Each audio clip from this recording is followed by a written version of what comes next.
igreja saudável não se mede pelo número de pessoas, mas pelo impacto na transformação de vidas e na proclamação da verdade.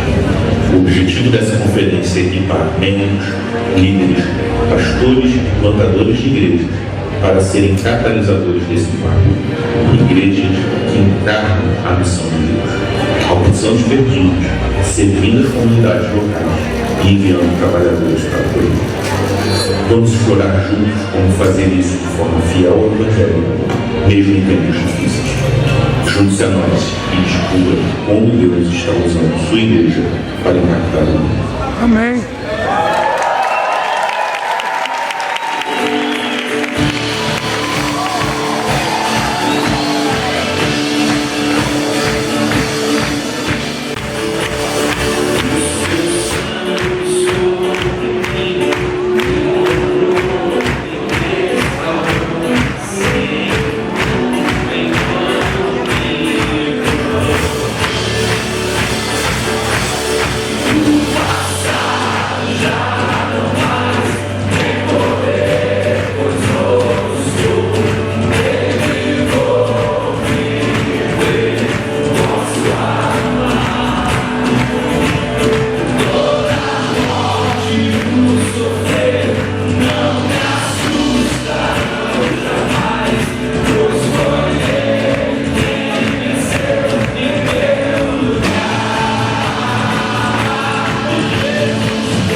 mortos. Quando Cristo vem, a temporalidade recebe então essa eternidade que rasga os céus e nos apresenta, para que a gente não viva mais preso ao nosso passado, sofrendo com toda a nossa culpa, ou tampouco presos ao nosso futuro, sofrendo com todas as ansiedades, e compreendamos de fato que a dádiva de Deus aos homens, o presente dos presentes, dádiva das dádivas, o hoje de Deus, é o próprio Cristo que vem nos apresentar a paz que excede todo entendimento, a esperança verdadeira, a redenção que chega e reina. Amém.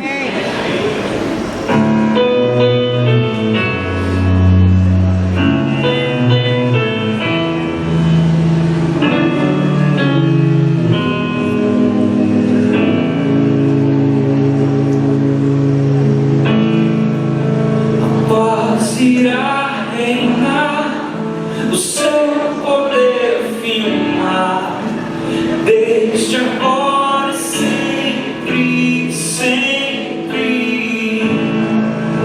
Menino que nasceu, o filho que desceu, o governo está em seus ombros. Forte mediador, eterno criador, amor tão profundo, Filho de Deus, o bondoso amigo, soberano amigo, dádiva ao mundo hoje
de fazer.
Eu tenho servido como diretor da Atos 29 no Brasil nos últimos 5 anos, juntamente com meus irmãos que compõem a liderança dessa rede. E eu queria orar nesse momento, agradecendo a Deus pela vida de cada um de vocês. Amém. Por essa conferência que se inicia nessa noite. Vamos orar. Deus Santo, nós te agradecemos pelo privilégio de estarmos juntos aqui, em uma só voz, uma só família, louvando e engrandecendo o teu nome. Obrigado, Senhor Deus, por esse tempo de festa que tivemos aqui, glorificando o teu nome, Senhor Deus, através dessas canções. Obrigado, Senhor Deus, pela vida dos irmãos do Projeto Sola, que nos serviram nessa noite. E te pedimos que o Senhor prepare o nosso coração para tudo aquilo que nós vamos ouvir, não só nessa noite, através da vida do pastor Augusto Nicodemos, Amém. mas também nos 2 próximos dias, que estaremos aqui, Senhor Deus, atentos a tudo aquilo que o Senhor quer falar conosco. Amém. E assim nós oramos com o coração agradecido no nome de Jesus. Amém. E Marquito e vários outros colegas, Felipe e Elma, alegria muito grande, e participar dessa noite, que é uma noite histórica, uma noite única para o movimento de Atos 29. Como foi dito, eu estou pastoreando juntamente com o pastor Samuel Vitalino, uma igreja em Orlando, entre imigrantes brasileiros, que tem o apoio da Atos 29 lá nos Estados Unidos. Então, estou bem em casa, estou muito feliz e, sem demora, vamos para o texto da Palavra de Deus, onde nós queremos falar a respeito de tudo que é daquilo que é a missão de Atos 29, que é plantar igrejas no mundo todo, igrejas no mundo todo. E eu queria convidar você a abrir a Palavra de Deus em Romanos capítulo 10. Nós vamos do verso 1 até o verso 15. Vamos escutar a leitura. Romanos capítulo 10, Romanos 15. Palavras do apóstolo Paulo. Os crentes de Roma. Irmãos, a boa vontade do meu coração e a minha súplica a Deus em favor deles, eles aqui são os judeus, são para que sejam salvos, porque eles dão testemunho de que eles têm zelo por Deus, porém não com entendimento. Porquanto, desconhecendo a justiça de Deus e procurando estabelecer a sua própria, não se sujeitaram a que vem de Deus, porque o fim da lei é Cristo para todo aquele que crê. Ora, Moisés escreveu que o homem que praticar a justiça decorrente da lei viverá por ela. Mas a justiça decorrente da fé assim diz: não perguntes em teu coração quem subirá ao céu, isto é, para trazer do alto a Cristo, ou quem descerá ao abismo, isto é, para levantar Cristo dentre os mortos. Porém, o que se diz? A palavra está perto de ti, na tua boca e no teu coração, isto é, a palavra da fé que pregamos. Se com a tua boca confessares a Jesus como Senhor, e em teu coração creres que Deus o ressuscitou dentre os mortos, serás salvo. Porque com o coração se crê para a justiça, e com a boca se confessa a respeito da salvação. Porquanto a Escritura diz: todo aquele que nele crê não será confundido. Pois não há distinção entre judeu e grego, uma vez que é o mesmo Senhor, que o mesmo é o Senhor de todos, rico para com todos os que o invocam, porque todo aquele que invocar o nome do Senhor será salvo. Agora, como podem invocar aquele em quem não creram? E como crerão naquele de quem nada ouviram? E como ouvirão se não há quem pregue? E como pregarão se não forem enviados? Como está escrito: quão formosos são os pés dos que anunciam coisas boas. Amém. Amém. Precisamos de esclarecimento, iluminação na compreensão da tua palavra. Essa passagem difícil, Deus servo Paulo penou, escreveu, sob inspiração do teu divino Espírito. Nós pedimos que o mesmo Espírito que inspirou a Escritura também ilumine o nosso coração e a nossa mente, para compreendermos o seu significado e aplicá-lo à nossa vida. Ouve a nossa oração, em nome de Jesus. Amém. Amém. porque os judeus rejeitaram a mensagem do Evangelho. Em seguida vai dizer que eles não são indesculpáveis, ou seja, eles não têm desculpa por terem rejeitado, porque o Evangelho está lá no Antigo Testamento, está na lei dele, com muita clareza.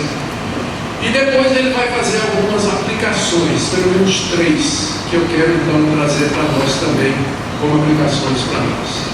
Então esse é o script que eu pretendo seguir nessa noite, Messias de Deus. Vamos começar então, Paulo dando aqui a causa básica da rejeição dos judeus, que vai do verso 1 até o verso 4. Ele começa dizendo que o coração dele, a intenção dele, a atitude dele é simpática ao povo judeu. Meus irmãos, a boa vontade do meu coração, apesar de toda a perseguição que ele sofreu, veja como é, né? Apesar de tudo que ele sofreu, ele diz que a boa vontade do meu coração e a minha súplica a Deus a favor deles são para que sejam salvos. Quer dizer, eles não eram. Tem gente que pensa que só porque o judeu nasceu na antiga aliança, era filho de Abraão, já era salvo. Não era. Paulo está dizendo aqui, se fosse, Paulo não diz que estava orando pela salvação deles. Impressiona essa atitude de amor para com aqueles que o perseguiram, apedrejaram, botaram para fora de sinagoga, expulsaram de cidade. Ainda assim, ele não deixa de orar e dizer que o desejo do meu coração é que os judeus sejam salvos, porque eles não. E ele dá testemunho que os seus irmãos de raça também eram, tinham zelo por Deus, eles tinham recebido a lei de Moisés, tinham recebido as promessas, a aliança, promessa do Messias, as escrituras, o verdadeiro culto, zelaram por aquilo ali. Porém, no final do verso 2, não foi entendimento, que mostra que boa vontade somente não salva, o que mostra que zelo somente não salva, o que mostra que o que salva é o entendimento correto. Por isso que doutrina é importante. Por isso que doutrina é importante. É por isso que a igreja brasileira está se perdendo com essa dicotomia. Doutrina mata, o Espírito vivifica, a letra mata, o Espírito vivifica. Vai estudar o contexto, letra ali, a antiga aliança. Tem nada a ver com boa doutrina, tem nada a ver com o estudo da palavra. O que salva é o conhecimento da verdade.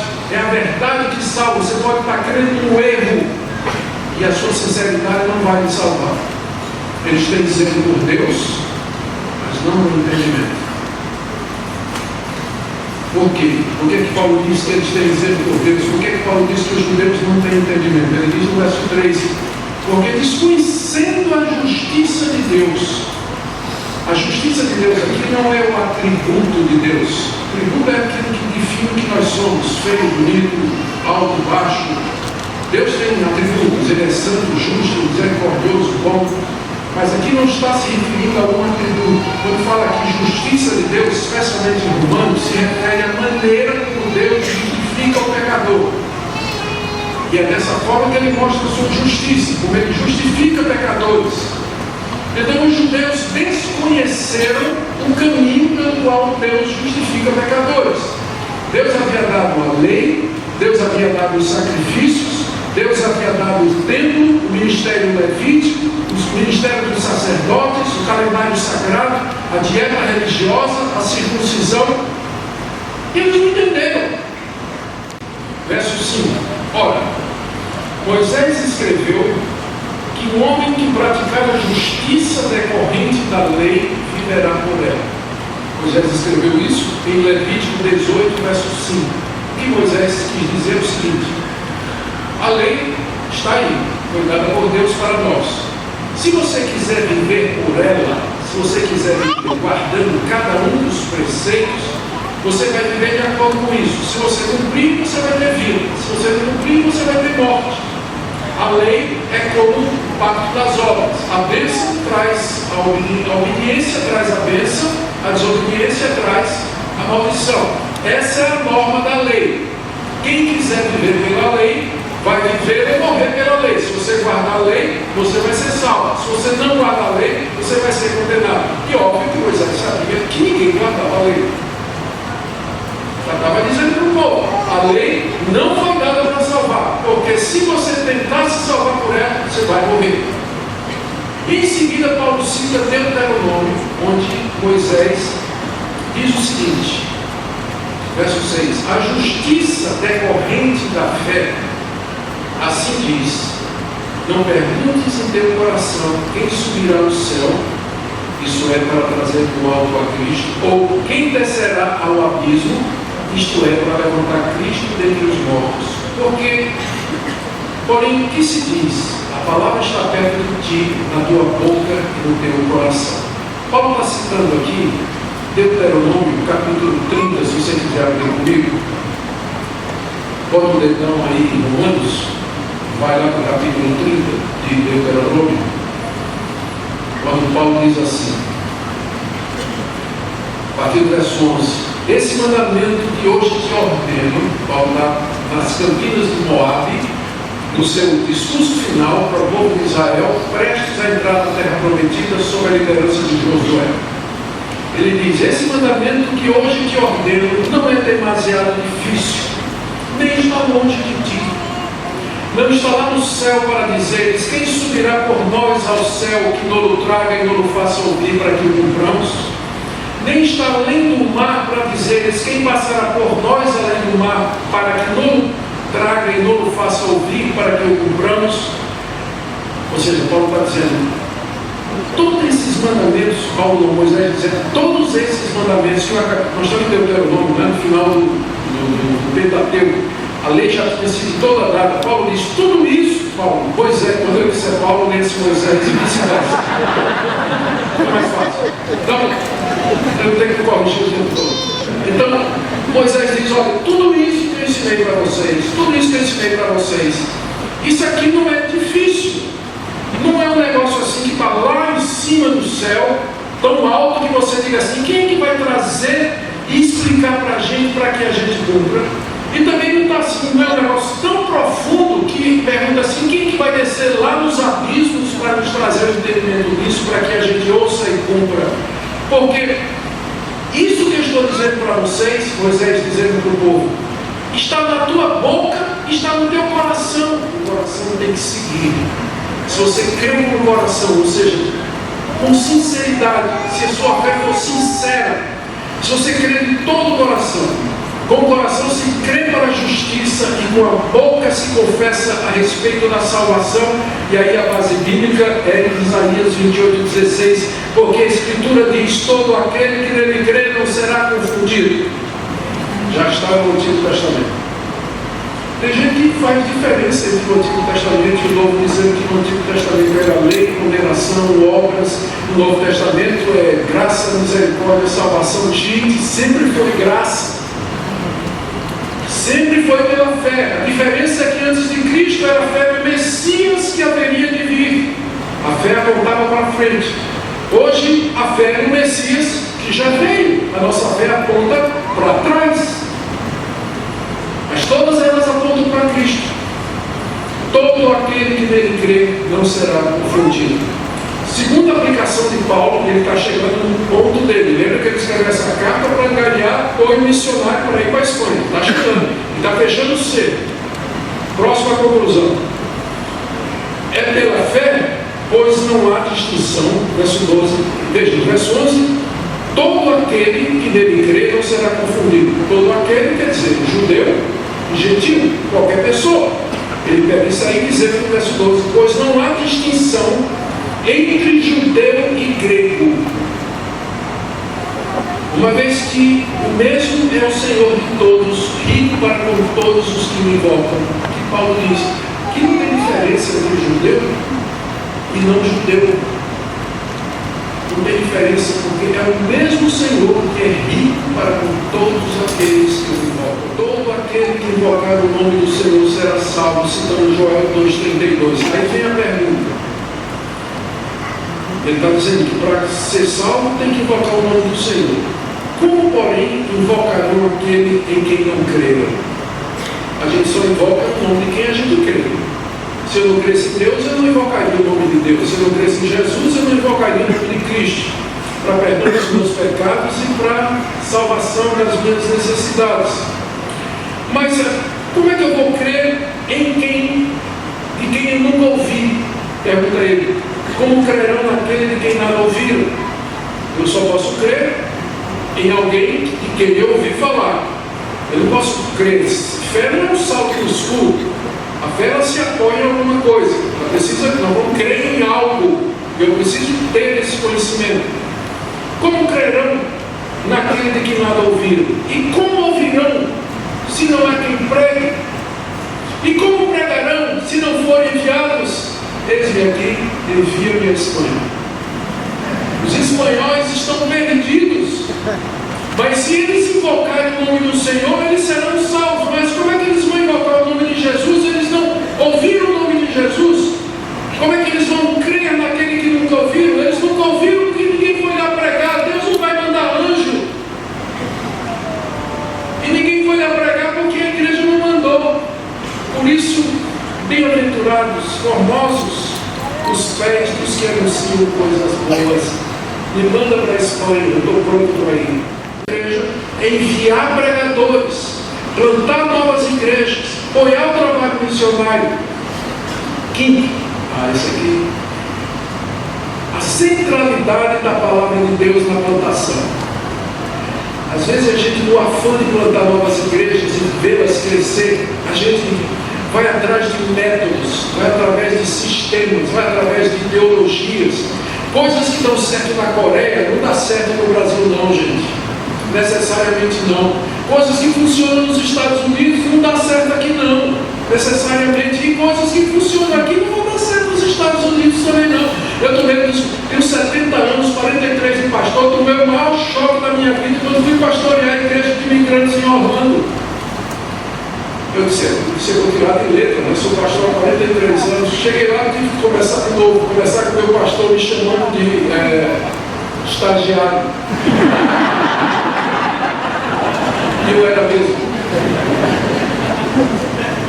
Só tem uma coisa que é a mesma: poder da palavra para converter corações. Amém. Não estou dizendo que está errado a gente procurar uma boa metodologia, fazer assessment, essas coisas são importantes, mas nunca em detrimento disso que Paulo está dizendo aqui. Eles têm que ouvir o Evangelho. Eles têm que ouvir o Evangelho que está nas Escrituras, no Antigo e no Novo Testamento. Não tem substituto para isso. Não tem substituto. Que Deus nos dê plantadores assim, igrejas assim, para a glória do nome dele. Amém. Amém.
Criador, amor tão